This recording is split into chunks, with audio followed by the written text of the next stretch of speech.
Kırk yıllıklar gelip geçti benim. Ya kendilikler gelip geçti benim. Niyetine verilmeye Allah'ım. Girdi şu kez kahve kelep elimden. İrtil saat bulun geldim. Kürdistan'ın dünyanın yeri, naklikatın eşit dünyanın zevri.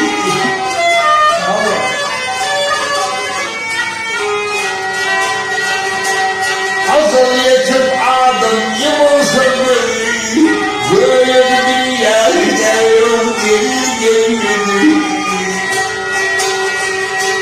Mantığını hayran her yanı bakar, bu ne kudret değiştirir sudan atıkır.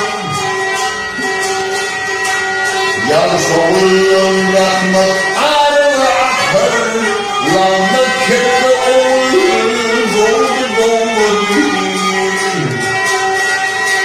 Yar soğuyan